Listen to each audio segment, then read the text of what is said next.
La radio de la communauté, invité de ce journal, Monsieur Wilfried Freddy Maungu, qui vit au Canada, notamment à Winnipeg, au Canada, et qui est le coordinateur de FID 242. C'est quoi FID 242? D'abord, bienvenue sur Radio Congo Live 11, Monsieur Wilfried Maungu. Merci beaucoup, Monsieur Lewis, et merci pour Congo Live 11 de nous accorder cette opportunité. Alors, vous venez parler de FID 242, mais avant tout, nos auditeurs ne vous connaissent pas assez. Est-ce que vous pouvez succinctement vous présenter à eux? Oui, mon nom est Freddy Wilfried Maungu. Je suis Congolais de Brazzaville. Je suis basé ici à Winnipeg, au Manitoba, Canada. Et je suis le fondateur d'une organisation à but non lucratif qui s'appelle Programme Jeunesse ici, qui s'occupe de l'intégration de nouveaux arrivants au Manitoba. Je suis le cofondateur de la communauté congolaise de Brazzaville au Manitoba, dont j'ai été à la tête pendant 5 ans.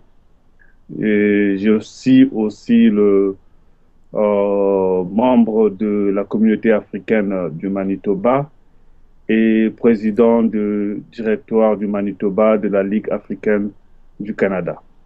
Alors, mais aujourd'hui, vous venez sur cette antenne de Congo Live 11 parler du FID 242. Oui, le FID 242 qui dit son mot, qui veut dire Forum international de la diaspora congolaise, le 242 qui représente l'indicatif de notre pays que nous aimons tous. Le FID 242 est l'initiative de la communauté congolaise de Brazzaville suite aux différentes démarches que nous avions engagées depuis que le pays est entré dans une situation politico-sociale très critique depuis le début du référendum. Alors, nous avons fait des démarches au sein du gouvernement pour manifester notre inquiétude de la situation sanitaire des abus sur le droit de la personne et les abus sur les politiciens. Et à l'issue de ça, nous avons pensé que peut-être contribuer de façon efficace et constructive à réunir les Congolais autour d'un seul concept, comment bâtir des stratégies afin de contribuer à la situation politico-sociale du pays. Voilà un peu l'idée générale autour du FID 242. Alors, vous dites que vous avez eu des contacts avec le gouvernement de Brazzaville. De quel gouvernement s'agit-il? Celui qui fait l'objet d'une contestation populaire? Avez-vous été à Brazza? J'ai une précision, ce n'est pas le gouvernement de Brazzaville, le gouvernement au niveau du Canada. Ah, du Canada. Ah, ok. Ok. Alors donc, vous avez eu des contacts avec ce gouvernement du Canada et ce mouvement existe depuis peut-être plus d'un an déjà. Oui, on a commencé de travailler il y a environ une année déjà à préparer ce que nous avons aujourd'hui et que nous avons choisi la date du 13, 14, 15 août qui représente aussi l'indépendance de notre nation, les Trois Glorieuses. Alors, nous avons pensé que à la sortie de cette date des Trois Glorieuses, nous pouvons ressortir un document que nous pouvons, qui retracera notre ligne de conduite que nous pourrons proposer au gouvernement actuel afin qu'il puisse reconnaître les recommandations de la diaspora. Alors là, c'est une transition qui nous permet de parler du forum des 13, 14 et 15 août. Bien, Alors, c'est ça. vous avez donc invité des personnalités à ce forum. Est-ce que vous pouvez davantage nous en parler? Oui, mais d'abord, le forum, c'est pour la diaspora. Donc, il faut commencer par les Congolais de la diaspora qui sont invités. Nous avons déjà mené plusieurs démarches à rencontrer, notamment via Facebook, les réseaux sociaux, sur notre site, des emails que nous avons envoyés à différentes organisations qui militent notamment pour la lutte de la démocratie au Congo-Brazzaville. Beaucoup ont répondu actifs pour participer. D'autres encore sont à venir.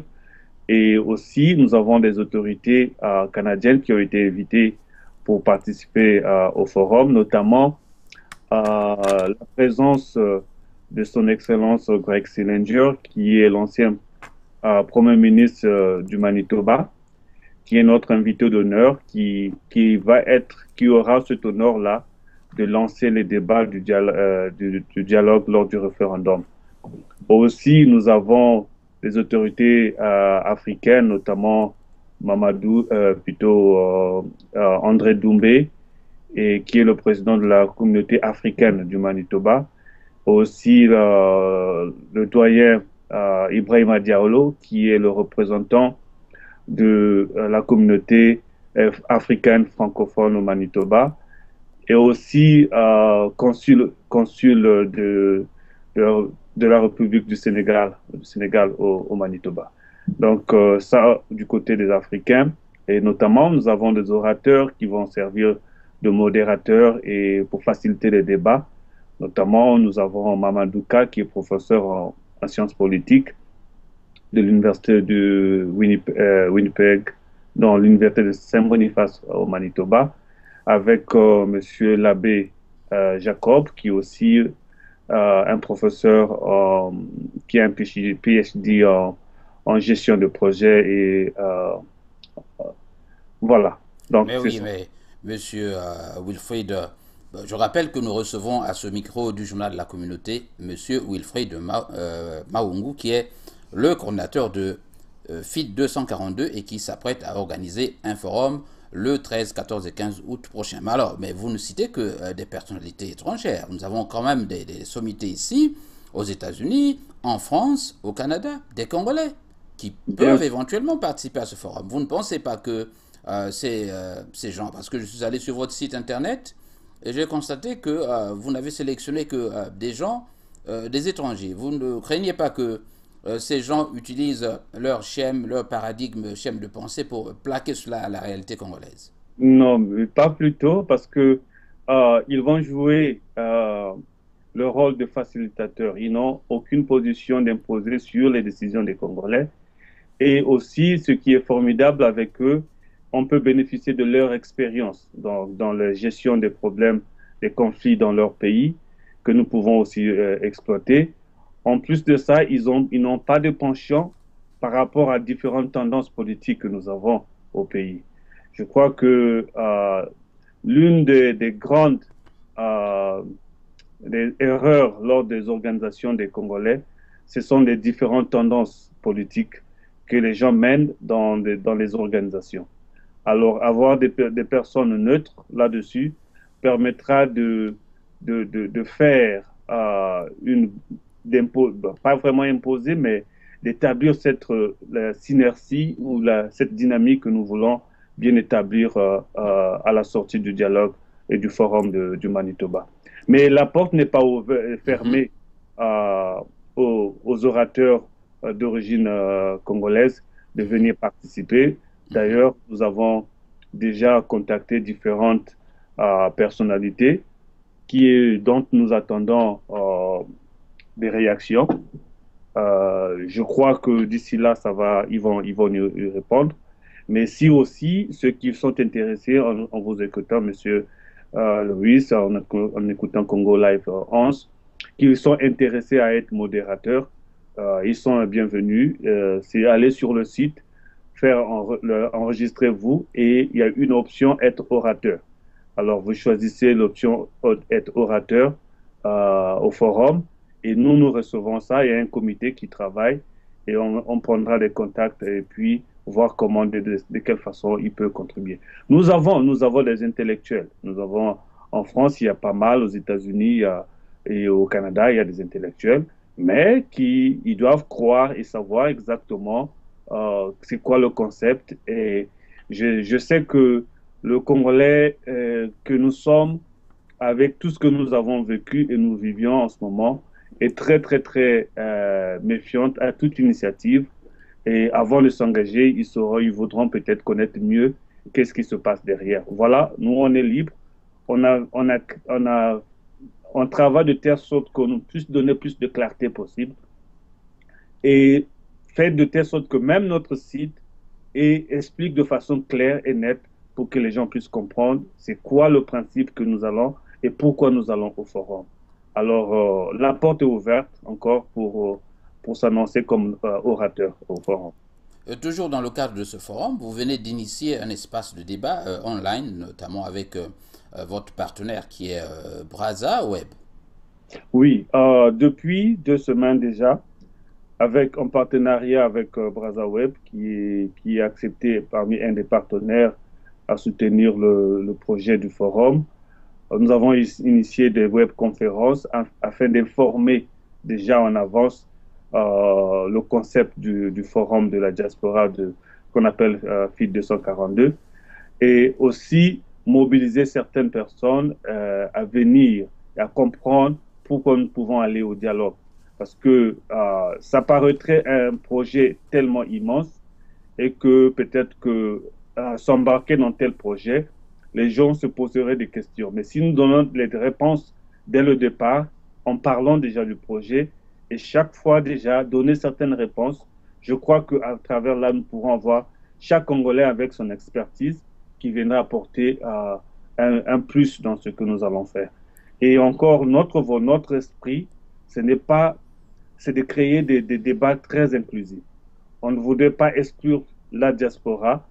Tous les enfants des fils et filles du Congo qui se retrouvent dans la diaspora, qui peuvent contribuer au Congo de façon inclusive et claire, sont la bienvenue. Et bien sûr, de tels projets nécessitent des moyens, mais nous sommes en train de travailler. Oui, nous allons donc aborder cet aspect lié au financement du forum. Vous allez loger des gens, faire venir des gens de partout. Il faut de l'argent. Oui, il faut de l'argent pour un tel forum, mais aussi nous voulons la contribution de tout le monde. Nous voulons la contribution des Congolais. Nous ne pouvons pas loger 150 délégués qui peuvent venir au forum. Ça nécessite des fonds colossaux, mais avec la volonté de chaque Congolais qui saura que nous sommes capables d'apporter un plus à notre pays, je crois que nous pouvons relever le défi.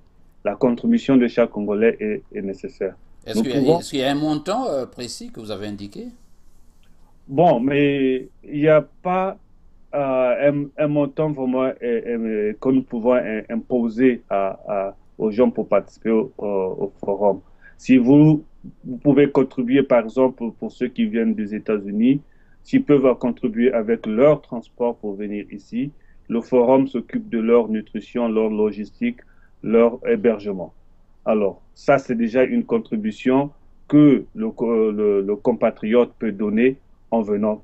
Non seulement il peut contribuer au transport, mais il peut aussi donner de son temps. Parce que prendre 3 jours du travail, nous connaissons ici, et c'est vraiment une volonté qu'on doit saluer. Nous aussi, de notre côté, nous donnons beaucoup de temps. Nous allons certainement prendre des congés pour certains membres pendant cette période de forum pour essayer de faciliter que ça se passe dans les bonnes conditions. Donc, pour ceux qui vont venir de l'étranger, notamment j'ai des demandes du Maroc, de l'Afrique du Sud. Le forum va donner comment on appelle, la lettre d'invitation officielle qui leur permettra de prendre le visa dans leur pays d'origine. Et nous avons pris contact avec le ministère de l'Immigration avec des recommandations sur les demandeurs de visa qui viendront dans le cadre du forum. Donc là aussi, nous saluons un peu le gouvernement canadien qui jusque-là nous soutient d'une manière ou d'une autre. Alors, est-ce que ces partenaires, notamment le gouvernement canadien, constatent qu'effectivement ce projet intéresse les Congolais? Oui. Comment vendez-vous votre image? Bon, les valeurs, les grandes valeurs du Canada, c'est le respect des valeurs humaines. Alors, dans tout ce qui cadre dans le respect des valeurs humaines et de la démocratie, je crois que le gouvernement canadien est prêt à pas de soutenir de façon directe parce qu'il faut toujours créer une certaine neutralité, mais donner certains appuis à ces genres d'initiatives. Donc, déjà, nous sommes très chanceux déjà d'avoir cet appui-là et que jusqu'à avoir le Premier ministre, l'ancien Premier ministre, pour venir lancer les débats dans notre forum, je crois que s'il n'y avait pas, c'est déjà, comme on dit en anglais, relationship between Congolese community et le gouvernement canadien, je crois qu'il ne se permettait pas de se présenter. Si vous remarquez sur notre site, nous avons certains membres de la communauté congolaise lors des photos avec le Premier ministre lors d'un débat sur le Congo et qui est toujours très ouvert à nous soutenir dans certaines démarches. Donc, Alors, oui, oui mais vous allez donc au 15 août, le soir, vous remettrez le document qui sera ficelé à qui? bon, ce n'est pas obligatoirement garder le document qui sortira du forum. C'est un document que je souhaite que tous les participants donnent un document, comme on va dire, peut-être donné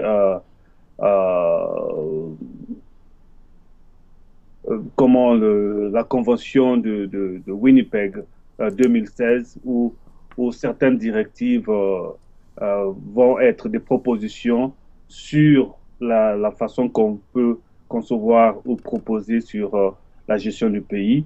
Ça ne va pas seulement se baser sur un point qui est politique, non. Nous, ils vont se baser sur l'éducation, sur la santé, sur tous les points qui sont nécessaires, peut apporter contribution pour la bonne gestion du pays. Donc, à la sortie de là, on remettra un document au gouvernement pour leur dire, voici nos suggestions qui sont sorties du forum et voici ce que nous pensons que vous pouvez travailler avec. Et en sortie de là, c'est à eux de regarder que, De quel gouvernement parlez-vous, s'il vous plaît? bon, je parle du gouvernement actuel. Je sais De pas. Brazzaville, j'entends? Moi, je parle de gouvernement de Brazzaville puisque le Congo actuellement est dirigé par un gouvernement illégal ou pas illégal soit-il, mais il y a une organisation il y a un gouvernement qui dirige le pays. Quel que soit ce que les gens peuvent l'appeler, mais il y a un gouvernement qui est là. Et c'est à eux de recevoir les documents. On ne peut pas parler de dialogue si seulement il n'y a pas deux camps et puis une troisième personne. Il y aura aussi la communauté internationale et la société civile à qui on remettra aussi des documents pour dire voici ce qui est sorti de la convention de Winnipeg. Alors, vous avez M. Wilfried Maungu. Je rappelle que nous recevons M. Wilfried Maungu, qui est le coordinateur de FID 242 et qui s'apprête à organiser un forum au Canada les 13, 14 et 15 août prochains. Alors vous avez la certitude que ce gouvernement qui n'écoute personne peut accepter vos propositions. Je crois que le gouvernement est fait des intellectuels. Le gouvernement est fait d'un chef d'État. Je sais qu'on peut le dire qu'aujourd'hui, qui n'écoute personne. Je crois que dans le fond intérieur, il écoute. Le Congo est en train de partir dans une situation, si ils ne l'admettent pas, on s'entraîne vers un chaos. Alors donc, oui, Advienne, allez-y, allez-y. advienne que pourra, le gouvernement va s'asseoir, appeler tous les Congolais et essayer de trouver une voie de sortie de la crise. Parce qu'on ne peut pas diriger un pays où tous les fils et filles sont traqués, sont emprisonnés, les opposants sont emprisonnés. Ça ne donne pas une bonne image du pays à l'extérieur. Ça ne va pas apporter des donateurs, ça ne va pas apporter des investisseurs dans le pays. Alors vous pensez que les conclusions du forum sont un moyen pour apporter une solution à la crise actuelle? J'y crois fermement parce que nous viendrons faire des propositions au gouvernement avec quelque chose de concret. Nous n'allons pas protester. Nous venons avec des propositions aux solutions qu'eux, ils ont. Alors, nous Nous allons parlons. contribuer Oui. à ce qu'eux, ils ont déjà fait. Nous n'allons pas à l'encontre de ce qu'ils vont faire. Nous allons apporter ce que nous avons. Nous pensons que qui peut être utile au Congo. Je ne vois pas pourquoi un gouvernement peut fermer des propositions qu'on peut leur donner pour qu'il améliore la situation des Congolais, que nous sommes, nous aussi. Parlons de cet espace politique actuel, cet émiettement d'organisation aux États-Unis, au Canada, en France, un peu partout dans le monde. Alors, est-ce un frein pour l'organisation du forum? Est-ce que vous avez essayé de faire un travail préliminaire pour harmoniser vos positions? Oui, mais le travail est là depuis longtemps. On a commencé depuis longtemps à en parler, à faire des contacts, notamment pour parler de les associations des Congolais qui sont aux États-Unis. Nous avons pris contact avec eux et aussi, j'y crois fermement qu'ils sont en train de travailler et nous ne voulons pas faire l'informel, aller directement aux citoyens sans passer par des organisations qui sont là. C'est aussi ça la maturité que nous voulons adopter par rapport à ça et que les, les leaders de ces organisations comprendront l'ampleur que peut apporter ce forum. En ce moment-là, décideront de revenir vers nous pour nous dire voici ce que nous pouvons faire et voici ce que nous pouvons, de telle façon nous pouvons contribuer. C'est la même chose que nous avons fait en France avec tous les différents mouvements qui existent. Aussi, on a eu certains qui ont répondu et d'autres qui attendent encore parce qu'ils attendent qu'il y ait plus d'engouement. Et notamment ceux du Canada avec les cartons rouges que je peux citer parce que on s'est déjà accordé là-dessus, qu'ils sont prêts à mobiliser d'autres petites associations qui sont autour, à être représentées environ 6 personnes. Et ça sont déjà des démarches que nous avons vues. Vous avez vu aujourd'hui, à travers la webconférence, que en France aussi sont mobilisés. Les ingénieurs 242, que je soutiens beaucoup, de tout le travail qu'ils font depuis un moment. Euh, J'attends aussi une suite de leur part parce qu'il y a un forum, une conférence ou une convention qui sont en train de préparer. Oui, oui. Donc, ils doivent travailler très dur aussi pour l'organisation. Et la plupart des associations aussi, à travers les médias, comme vous faites maintenant, et d'autres Zania TV qui sont des partenaires, nous donnerons encore plus d'informations et solliciter toutes les associations-là de venir et venir participer. À la sortie de là, on aura une dynamique qui va faire le consensus de toutes ces associations et que nous puissions aller vers ce que nous souhaitons, avoir une dynamique de la diaspora. Donc, Nous avons voilà un quelques peu. problèmes de ligne avec le Canada, mais vous m'entendez, monsieur Je Wilfried? vous entends très, très bien. Mais voilà, notre entretien touche à sa fin. Nous avons, vous savez, votre initiative est intéressante, mais quelles dispositions êtes-vous en train de prendre pour éviter que cette initiative ne soit ni galvaudée ou récupérée par des gens de mauvaise foi? Bon, mais dans la nature, il faut avoir des convictions. Il faut avoir des convictions, il faut avoir une vision. Et je crois que parmi l'équipe qui travaille avec moi, notre but d'abord principal, c'est atteindre ce que nous avons prévu comme objectif. Nous n'avons pas besoin que, comme vous l'avez dit, des groupes puissent galvaniser notre idée. C'est pour cela, jusque-là, nous gardons notre neutralité et le financement, en termes de financement, nous travaillons avec des demandeurs, des partenaires qui viennent soutenir, et même les Congolais eux-mêmes, pour que nous puissions faire notre propre forum sans l'appui ou l'influence extérieure. Alors, pour garder ce que nous avons de cher, qui sont nos convictions, et le résultat que nous voulons atteindre par rapport au forum, nous devons maintenir ce cap et respecter nos valeurs et notre conviction. Alors, on va terminer par l'après-forum. Que deviendra le FID 242? Oui, je crois que même l'après-forum aussi est prévu. Winnipeg va être le lancement du FID 242. Ça va être 242 de 2016 à Winnipeg, où les Congolais sont ainsi et discutés. Ça peut être de 2017 à Chicago, où les Congolais de tout le monde entier vont travailler avec l'association qui est basée à Chicago pour recevoir des Congolais à Chicago. Et en 2018, ça peut se retrouver à Paris.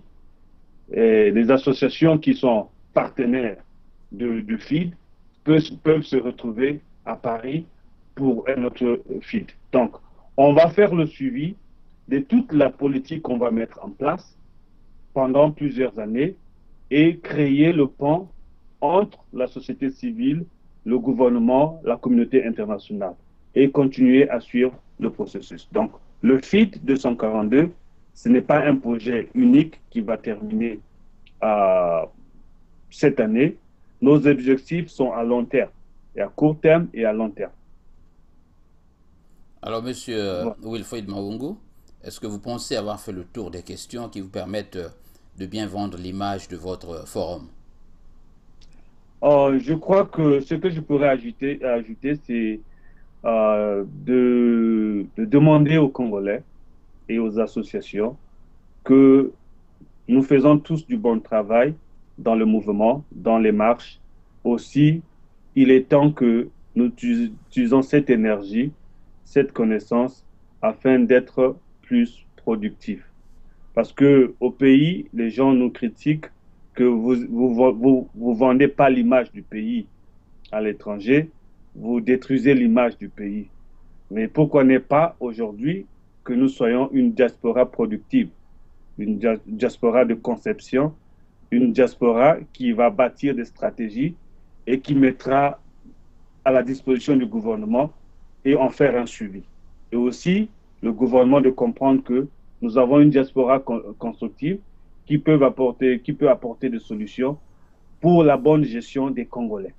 Parce que c'est ça que nous voulons tous, que les Congolais qui sont au pays et partout à l'étranger soient fiers d'être Congolais et d'être appelés Congolais. Freddy Wilfried Mahungu, merci. Merci beaucoup et merci à vous, à Congo Live 11, pour cette opportunité.